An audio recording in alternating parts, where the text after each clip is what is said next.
मित्रांनो, प्रेमाची गोष्ट या मालिकेच्या आजच्या भागामध्ये आता मुक्ता ही त्या होळीभोवती फेऱ्या मारत असते, कारण तिने दोन्ही मुलांसाठी तसा नवस केलेला असतो की माझी दोन्ही मुलं लवकरात लवकर माझ्याजवळ असू देत म्हणून.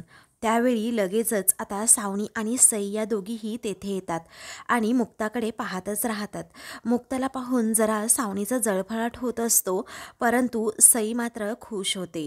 तर इकडे मुक्ता ती मटकी डोक्यावर घेऊन अगदी मनोभावे होलिका मातेसमोर प्रार्थना करत असते की माझी सई लवकरात लवकर माझ्याकडे येऊ देत म्हणून. हा मुक्ताकडे जरा रागातच पाहत आता सावनी आता सईकडे सुद्धा पाहते, थोडी हसते आणि तिला लगेच पुढे घेऊन जाते. तर इकडे घरातील सर्वजण खुश असतात आणि नाचत असतात. त्यानंतर आता सावनी आणि सई जरा मुक्ताजवळच येऊन समोर उभ्या राहतात. तेव्हा आता मुक्ता आपली होळीभोवती प्रदक्षिणा घालत असते आणि मग तिचं लक्ष लगेचच सईकडे जातं. तेव्हा आता ती सईकडे एका क्षणी पाहतच राहते आणि तेथेच थांबते. सईला पाहून आता मुक्ताला खूपच असा आनंद झालेला असतो. तिच्या आनंदाला पारावारा राहत नाही, कारण तिची इच्छा आजची तरी पूर्ण झालेली असते. मग सईसुद्धा मुक्ताकडे पाहत असते, परंतु सावनी शेजारी असल्यामुळे ती मुक्ताबरोबर काहीच बोलत नाही आणि त्याचबरोबर हसत सुद्धा नाही तिच्याकडे पाहून.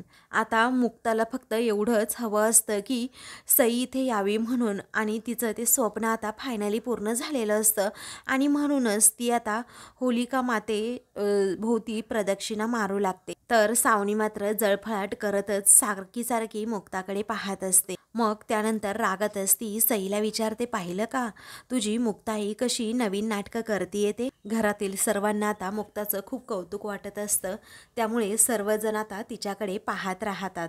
त्यानंतर आता इकडे आधीचं लक्ष हे सावनीकडे जातं. तर आता तो लगेच सावनीकडे जातो आणि म्हणतो, हॅपी होली मम्मा. मग सावनी जरा त्याच्याकडे दुर्लक्ष करतच म्हणते, हॅपी होली. तर आता आधीला समजतं की मम्मा माझ्याकडे दुर्लक्ष करते आणि सईला सुद्धा समजतं की मम्मा अशी काय इग्नोर करत असेल आधी दादाला. तेव्हा आता लगेचच सागरचं लक्ष सुद्धा इकडे सावनीकडे जातं, पण ती आधीबरोबर काहीही बोलत नसते. मग आता सावनीच्या मनात फक्त एकच गोंधळ उडालेला असतो की हे मुक्ता नवीन काय नाटकं करते. पण आता तिच्या लक्षात येतं, जेवढी रूढी आणि परंपरा रीतीप्रमाणे मला माहीत आहे, तर ही मटक्यांची प्रथा आहे ना, ती नवस बोलल्यावर करतात. आता मला माहिती आहे ना, या मुक्ताने नक्की मुलं मिळवायलाच हा नवस केला असेल, आणि जर असं असेल ना, तर मला हिचा नवसच पूर्ण होऊ द्यायचा नाहीये, असं सावनीच्या मनात येतं. तेव्हा आता लगेचच इकडे आधी हा म्हणतो, मम्मा अगं बोल ना माझ्याबरोबर, तू माझ्याशी अशी बोलत का नाही आहेस. तो मम्मा मम्मा बिचारा करत असतो, तरीही सावनी ऐकतच नसते, कारण तिचं लक्ष फक्त मुक्ताचा नवस कसा पूर्ण होऊ द्यायचा नाही आहे याकडेच असतं. तेव्हा सई लगेचच आता आधीचा हात घट्ट पकडून ठेवते. मग दोघेही सावनीकडे पाहतच राहत. तर इकडे सागरला मुक्ताबद्दल खूप कौतुक वाटत असतं, तो खूप प्रेमाने तिच्याकडे पाहत राहतो. त्यानंतर आता लगेचच सावनी इकडे मनात म्हणते, हिच्या डोक्यावरचं एक जरी मडकं खाली पडलं ना, तरीही हिचा नवस अजिबात म्हणजे अजिबातच पूर्ण होणार नाहीये. आता काय करावं बरं, मुक्ताच्या डोक्यावरची मडकी कशी पाडू मी. तर इकडे सोसायटीतील सर्वजण आता त्या तालावर नाचत असतात. सर्वजण खूप खुश असतात. होळीचा सण हा सर्वजण खूप छान प्रकारे एन्जॉय करत असतात. कोमल आणि मिहीरसुद्धा त्यामध्ये सामील झालेले असतात. मिहीरला असं शेजारी पाहून कोमलला सुद्धा जरा आनंद झालेला असतो आणि हळूच ती त्याच्याकडे पाहत राहते. त्यानंतर आता लगेचच सागर हा राहवत नाही म्हणून सईजवळ जातो आणि आधीला म्हणतो, बाळा जा की, अरे आजी तुला बोलवतीये. मग आता आधी लगेचच तिकडे जातो. तेव्हा आता सागर प्रेमाने सईचा हात हातात घेत सई बाळा असं म्हणतो. तेव्हा सावनीला अजूनच राग येतो आणि ती त्याच्यावर अशी धावत जातच म्हणते की काय रे, काय आहे, कशाला आला इकडे, तुला दिला आहे ना आदित्य, मग इथून निघायचं समजलं. आला मोठा सईला घ्यायला असं रागातच ती म्हणते आणि सागरचा अपमान करते. तर सईला आता सागरला भेटायचं असतं, त्याच्याबरोबर बोलायचं असतं, पण सावनी सारखी सारखी खोडा घालत असते. त्यानंतर आता लगेचच सागरला समजतं की या भामट्या सावनीचं लक्ष माझ्या मुक्ताकडे आहे, कारण ती ज्या प्रकारे नवस बोलली आहे, ज्या प्रकारे नवस करते आणि तो पूर्ण करण्याच्या मार्गावर आहे, हे काही सावनीला कधी जमलं नाही. म्हणूनच तो आता त्या दोघींकडे पाहतच राहतो आणि नंतर सावनीला जबरदस्त टोमणे मारत म्हणतो की ही असते आई जी आपल्या मुलांसाठी ना नवस बोलते आणि मला पूर्णपणे खात्री आहे की माझ्या मुक्ताचा नवस हा नक्कीच पूर्ण होणार. तेव्हा आता मुक्ताचं पुन्हा एकदा सावनीसमोरच सागरने कौतुक केल्यामुळे तिचा मात्र लगेचच जळफळाट होऊ लागतो. तेव्हा सावनी रागातच म्हणते, वाट बघ, मी असं काहीच घडू देणार नाहीये, समजलं. तर आता मनातच सागर म्हणतो की सावनीचा जळफळाट होतोय आणि म्हणूनच उगीच तिच्या तोंडाला लागायला नको, म्हणून तो लगेचच तेथून निघून जातो. त्यानंतर मुक्ता बिचारी आपली बायकांबरोबर तेथे प्रदक्षिणा मारत असते आणि अगदी मनापासून ती आपल्या लेकरांसाठी प्रदक्षिणा मारत असताना दुसरीकडे सावनीचा मात्र जळफळाट होत असतो. तेव्हा सावनीच्या मनात आता काहीतरी येतं. मग ती त्या पेटलेल्या लाकडाकडे पाहतच राहते. होळीमध्ये एक लाकूड जे जरा बाहेर आलेलं असतं, पेटलेलं असतं, त्या लाकडाकडे पाहत ती गालातच हसते आणि लगेच आपल्याकडे कुणी पाहत नाही ना याचा अंदाज घेते आणि पुढे पुढे हळूच जाते. त्यानंतर आता होळीच्या बाहेर जे एक लाकूड असतं ते लाकूड घेण्यासाठी सावनी आता त्या रिंगणामधूनच बाहेर येते आणि आल्यानंतर ते लाकूड उचलते. जळालेलं लाकूड हातात घेत ती आता विचार करते, आता येणार खरी मजा, कारण आता मी हे जळकं लाकूड मुक्ताच्या समोर टाकलं ना तिचं एखादं मटकं तरी पडणारच आणि तिचा नवसच पूर्ण होणार नाही, असा मुक्ताबद्दल वाईट विचार ती आता करत असते. तर घरातील सर्वजण मुक्ताला आता म्हणत असतात की हळूहळू पुढे ये, तुझा नवस आता पूर्ण होणारच आहे. तेव्हा सर्वांचा डोळा चुकवून आता सावनी लगेचच मुक्ता येत असते ना त्या ठिकाणी ते जळकं लाकूड टाकते आणि कधी एकदा मुक्ताचा पाय त्यावर पडतो, तिची सर्व मटकी पडतायत याचीच वाट पाहत ती असते. तेव्हा आता मुक्ता हळूहळू पुढे येतच असते. सावनीचं अगदी बारीक लक्ष मुक्ताकडे असतं. त्याचवेळी घरातील सर्वजण सुद्धा पाहतात की मुक्ताच्या पायासमोर तर जळकं लाकूड आहे. आता सर्वांना मोठा धक्काच बसतो. सर्वजण घाबरतात की मुक्ताचा पाय जर त्यावर पडला तर मग आता काय होणार, बिचारीचा नवस पूर्ण होणार नाही. या विचाराने मिहीर, कोमल, इंद्रा त्याचबरोबर सागर सर्वजणच घाबरतात. इकडे आता सावनी खूपच एक्साईट असते आणि गालातच हसत असते. तर दुसरीकडे मुक्ता हळूहळू होळीभोवती प्रदक्षिणा घालत असते. नेमका तिचा पाय आता त्या जाळावर पडणार असतो आणि तिचा पाय भाजणार असतो आणि ती लगेच खाली पडणार सुद्धा असते.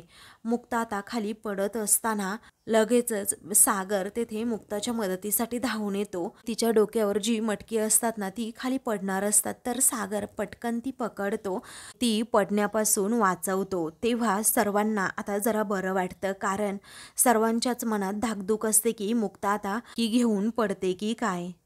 तर सावनीचं लक्षसुद्धा तिच्याकडे असतं. तेव्हा सागरने तिला मदत केली हे पाहून आता सावनीचा जळफळाट होतो आणि ती रागानेच आता मुक्ता सागरकडे पाहते आणि तिचा अजूनच जळफळाट होऊ लागतो.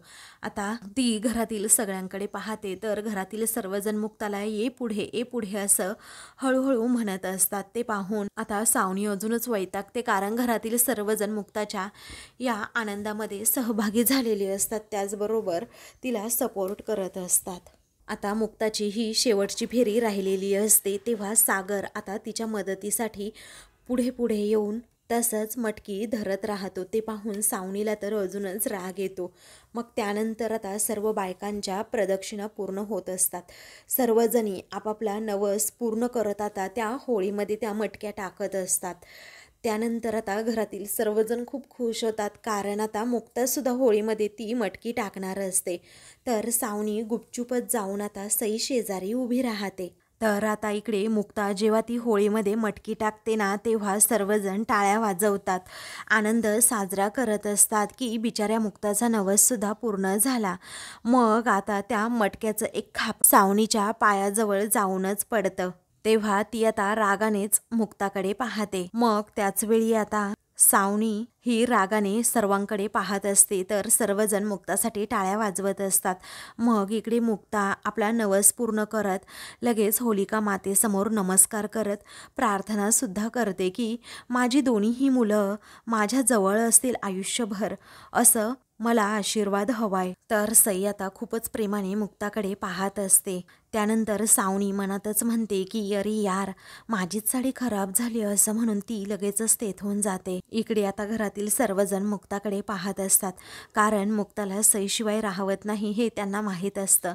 मग आता सावनी गेल्याबरोबरच मुक्ता लगेचच सईजवळ जाते आणि तिच्याकडे पाहतच राहते आणि लगेचच मुक्ताचा हात असा पकडून ठेवते. तेव्हा मुक्ताला आता खूपच आनंद होतो. तिची नवस्फूर्ती झाल्यासारखं आता तिला वाटतं. त्यामुळे आता मुक्ताच्या आनंदाला पारावारा राहत नाही. तर आता सई लगेचच मुक्ताला घेऊन समोर होलिका मातेसमोर जाते आणि मग त्यानंतर मनोमन प्रार्थना करत असते. सागर देखील आता आदिला घेऊन लगेच सईजवळ जातो आणि त्याला सुद्धा प्रार्थना करायला सांगतो. मुक्ता आणि सागर मात्र एकमेकांकडे पाहत राहतात, कारण आपली दोन्हीही मुलं आपल्या जवळ आहेत. आनंद त्या दोघांच्याही चेहऱ्यावर आता दिसत असतो. इकडे आता सर्वजण प्रार्थना करत असतात. दुसरीकडे मिहिका जरा बाजूला जाते, त्यामुळे मिहिरची नजर तिच्यावर पडते. तेव्हा तो सुद्धा अगदी तिच्या पाठोपाठच जातो आणि मग नंतर कोमलचं लक्ष मागे जातं. तर मिहिर तेथे नसल्यामुळे आता तिला खूप राग येतो आणि तिचा जळफळाट होतो की हा गेलाच पुन्हा त्या मिहिकाच्या पाठीमागे. त्यानंतर इकडे सईची प्रार्थना करून होते, डोळे उघडते आणि शेजारी पाहते तर तेथे मुक्ता असते. तेव्हाच आता सईला मोठा धक्काच बसतो. तेव्हा ती विचारते, काय मुक्ताई, अगं तू? पण माझी सावनी मम्मा कुठे आहे असं म्हणून ती सावनीला शोधत असते. तेव्हा मुक्ताला खूप वाईट वाटतं. तर आता सर्वजण मुक्ताकडे पाहत असतात. सागरलाही तितकंच वाईट वाटतं. तेवढ्यातच इंद्रा धावत तेथे येते. आपल्या लाडक्या नातीला पाहून तिला खूपच आनंद होतो. मग आता सई बेबी, तू कशी आहेस? कशी आहेस बाळे माझी चिंबोरी? असं म्हणून लगेचच आता इंद्राच्या डोळ्यात सईला खूप दिवसांनी पाहिल्यामुळे पाणी येतं. म्हणते की बाळा, तुला करंजी आवडते ना गं, ओल्या खोबऱ्याची नारळाची?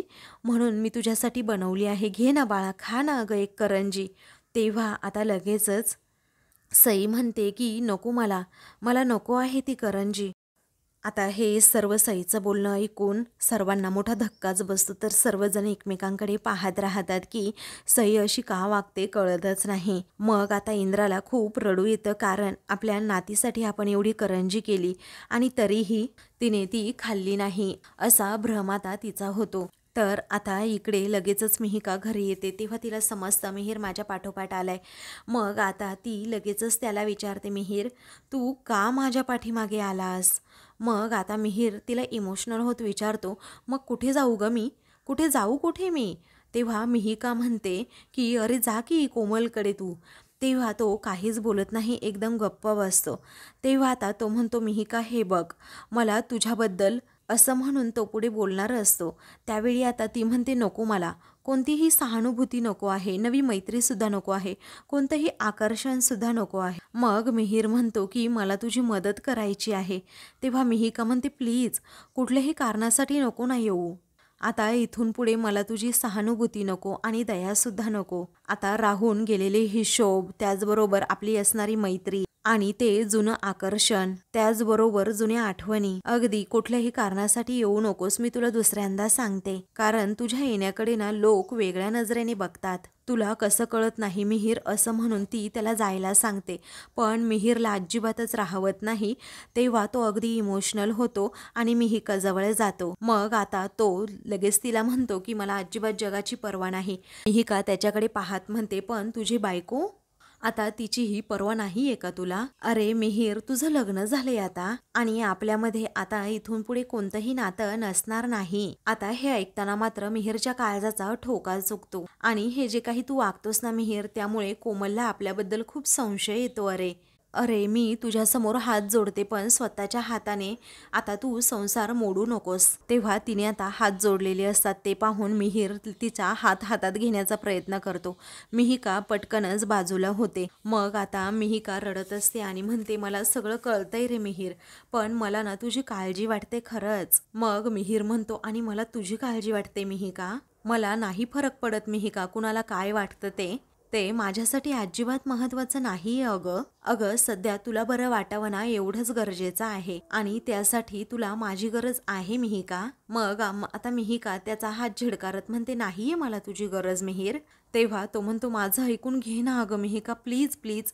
मग आता रडतच मिहिका त्याचा हात पुन्हा पुन्हा असा बाजूला काढत म्हणते, नको ना मिहीर प्लीज, मला काहीच ऐकायचं नाहीये आता. मग आता तो जरा जोरातच ओरडतो, मिहिका अगं प्लीज ऐक ना माझं. कारण आपल्यात जे काही घडलं आहे त्याला अजिबातच काही महत्त्व नाही मिळालं. अगं तुला ज्या क्षणी सर्वात माझी जास्त गरज होती त्या क्षणी मी तुला नाही मदत करू शकलो आणि यामुळे ना मला सतत असं अपराधी फील होतंय. आता निदान मला आत्ता तरी काहीतरी करू दे प्लीज. मग आता मिहिका रडतच म्हणते, हे मला कळतंय, तुला कळतंय, पण बाकीच्यांना नाही ना कळत, त्यामुळे प्लीज जा तू आता इथून, असं म्हणून ती त्याला पुन्हा एकदा मागे लोटते. तेव्हा तो पुन्हा एकदा तिच्या जवळ जातो आणि प्रेमानेच तिला म्हणत असतो, मिहिका प्लीज ऐकून घे ना. मग आता ती खूपच रडू लागते आणि मिहीरला अशी जवळ घेते, मिहीरच्या जवळ जाते आणि आपलं दुःख व्यक्त करत मिहीरला पुन्हा एकदा प्रेमाने मिठी मारत असते.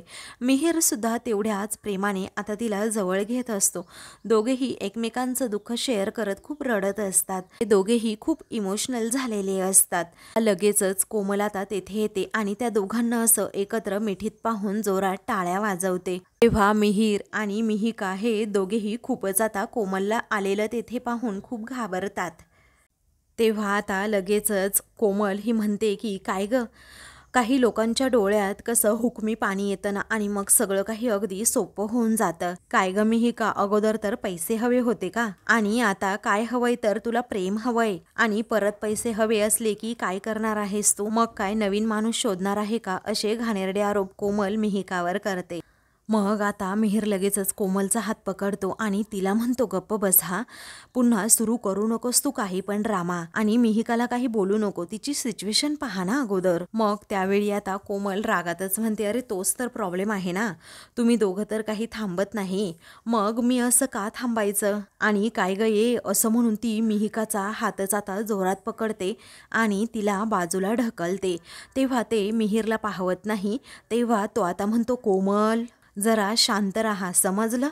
मग आता त्याच वेळी आता कोमल रागातच विचारते, काय ग, थोडी लाज लज्जा काही आहे की नाही, की सगळं काही सोडूनच आली त्या हर्षवर्धनकडे.